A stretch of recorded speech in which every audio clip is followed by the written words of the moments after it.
The point is, how could you ever be totally justified in saying that you know a thing is good or bad? How could you ever understand all of the variables and all of the possible consequences?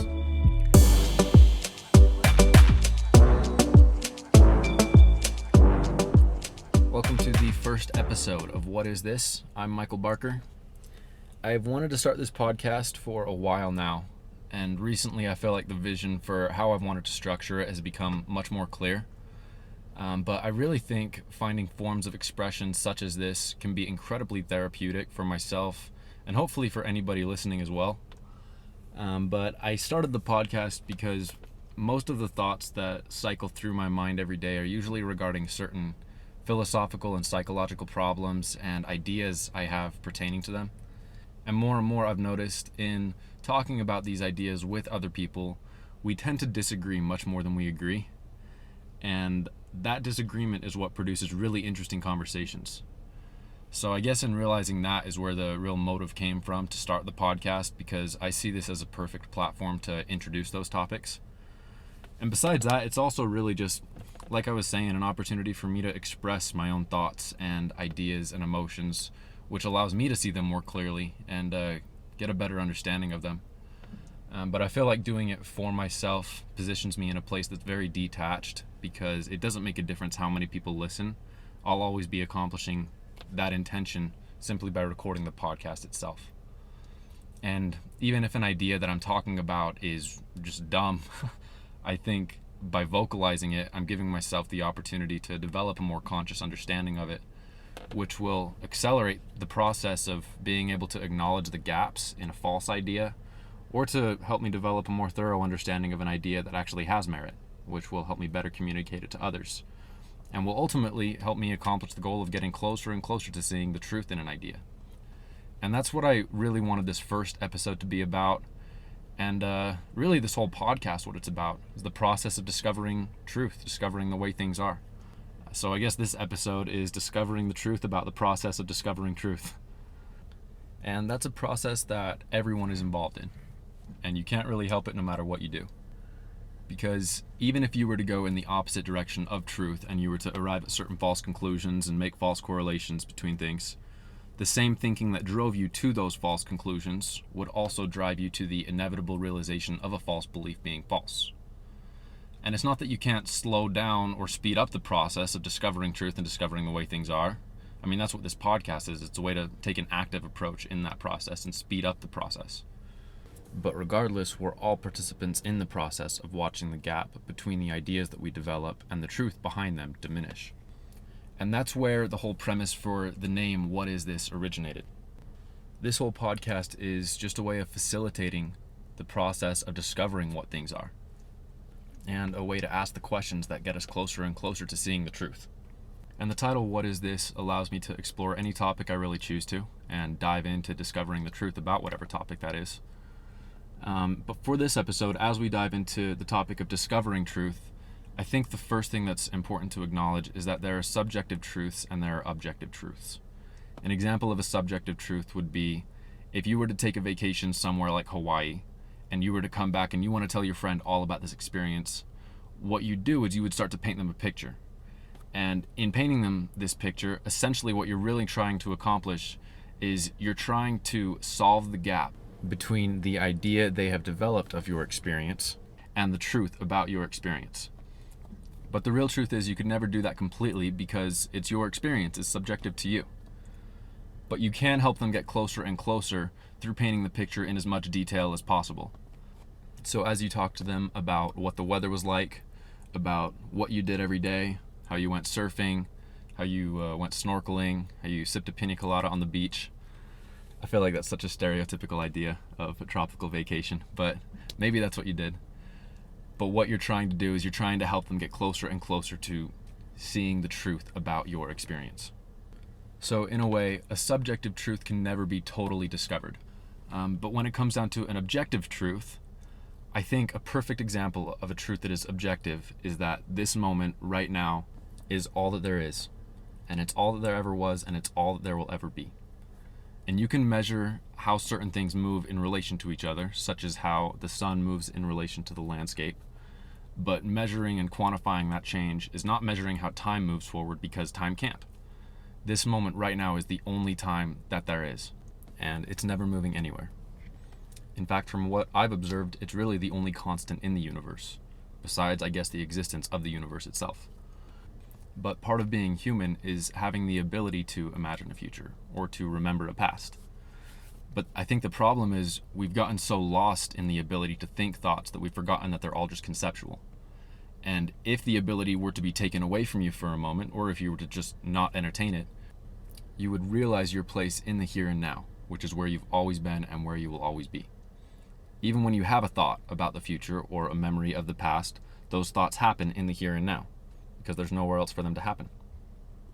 I'm not saying that thinking is a bad thing. I'm obviously having to think about what I'm having to say right now. So when it's necessary to think, and when it's not, allow yourself to return to the here and now. But I'd like to do a future podcast on the concept of time and presence. But the real message that I'm trying to get across here is that even in an objective truth that seems as irrefutable as this, the words that I'm saying here are not the message. They're the medium for the message, only as far as I understand it, because that's all that I could ever share. The message that this moment is all that there is. And as you contemplate the idea of time, the gap between this idea that you have and the reality of time would be diminishing more and more. And you could accelerate this process through reading books such as Eckhart Tolle's The Power of Now, or Ram Dass's book Be Here Now, or if you were to practice meditating. Through each of these endeavors, you would come closer and closer to seeing the reality about time and presence. But when it comes down to discovering a truth that's more controversial, it can be a lot more of a challenge simply because there's more variables to consider. Take, for example, the argument of whether or not technology is good or is bad for us. And even technology is it's quite a blanket statement, so I think it'd be easier to talk about a certain aspect of technology. For example, social media. The only way that you could ever be justified in giving an answer to the question, is social media good or is social media bad, is if you had a perfect understanding of every aspect of social media that there is to understand. If you had a perfect understanding of what goes on behind the scenes at Instagram and Snapchat and Twitter, and you perfectly understood the motives of everyone working behind the scenes, and you understood everyone who utilizes social media's motive for using it in the first place. But the truth is, nobody has all of that because nobody ever could. But through utilizing social media yourself, through researching social media, watching documentaries such as The Social Dilemma, through trying to understand your own motives for using it, you can come closer and closer to an answer to the question, to the argument, is social media a good or a bad thing? But what you'll inevitably find is that it is impossible to answer this without understanding the motive in the first place. In fact, the motive is really everything. And because of that, there is no one answer. The answer is going to be different for everybody. And I understand some people could make the argument, well, I know enough to know that it's bad, and it shouldn't exist. How do you know? If you don't know what you don't know, how do you know that what you know is enough? In any circumstance. For some people, social media is a form of expression. For some, it's a way to connect with their family. For some, it's a way to scale their business. And for some, it is a way to seek validation. But even when you see that motive, if the motive is to seek validation, if you do that for long enough, eventually you'll be able to see the futility in doing so, and you'll be able to overcome the insecurity that motivated you to seek validation in the first place. So how could you call it bad? And I also do understand that there are some things that somebody could make an argument that it is always a bad thing. For example, most people wouldn't use black tar heroin because they're trying to find themselves. Most people would agree that heroin is probably always a bad thing. But even with heroin, it's possible that there is somebody out there who is really going in the wrong direction, or a direction that they don't want to go in life, and the use of heroin happened to be the catalyst that helped them realize this was not where they wanted to go, and caused them to make a shift in their life. The point is, how could you ever be totally justified in saying that you know a thing is good or bad? How could you ever understand all of the variables and all of the possible consequences? There's a Chinese proverb that communicates the message really well, and it's about a farmer, his son, and their horse who help them to maintain a living. And one day this horse runs away, and all of the neighbors come by to let the farmer know how sorry they are. They say, "I'm so sorry for what's happened. That's just terrible luck." And he says, "Maybe." And a few days later, the horse returns, and it leads 6 or 7 other wild horses to the farm as well. And the neighbors come by again and say, "That's just wonderful. What a great thing that's happened here." And he says, "Maybe." And the next morning, his son is trying to tame one of the wild horses, and he gets thrown to the ground and he breaks his leg. And then again, the neighbors come by and say, "I'm so sorry about your son. What a terrible accident." And he says, "Maybe." And later during the week, an army recruiter comes by, and he tries to recruit his son for the war, but when he sees his injury, he realizes that he can't. And again, the neighbors come by and say how wonderful it is that your son doesn't have to go off to war. And he says, "Maybe."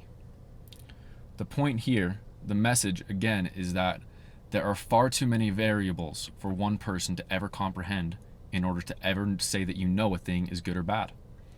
And I think that this is really the biggest thing that prevents us, or really just slows us down from discovering truth, discovering the way things are, is how attached we become to our opinions and biases.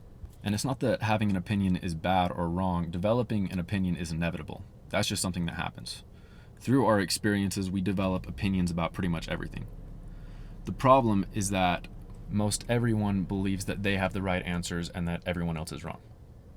More now than ever, people are incredibly attached to their biases, and because of that, we're becoming more divided than ever. People develop an opinion that Joe Biden is a great president, or Joe Biden is terrible. COVID was manufactured in a lab. The COVID vaccine is incredibly harmful and dangerous, and it should be feared. The vaccine is not dangerous at all, and everyone should take it. All of these are possibilities, and to say anything else would be ignorant. But obviously, we have to make decisions. Either you take the vaccine or you don't. Either you voted for Biden or you didn't. The point, again, is not that you shouldn't have opinions. It's not that you shouldn't make decisions, because that's not even an option, because even to decide to not decide is still a decision. The point is that you should understand risk is involved in every decision you make, regardless of the context. And so the only thing you can really do is make the best decision you can with the data you have, and do your best to obtain as much data as possible before making a decision. Because if you are certain that you're right about your opinions, then the only point in having a discussion with anybody is to prove to them why you're right and why they're wrong. And again, I ask the question, if you don't know what you don't know, how do you know that you know you're right? When you truly acknowledge this, you will simultaneously acknowledge that there is no such thing as an efficient argument.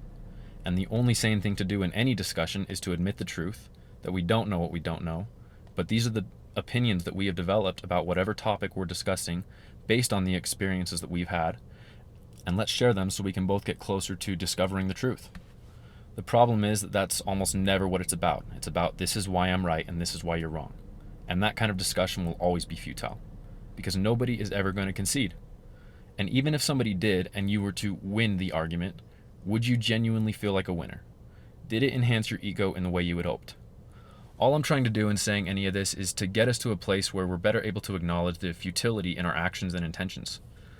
William Blake once said, "A fool who persists in his folly will become wise."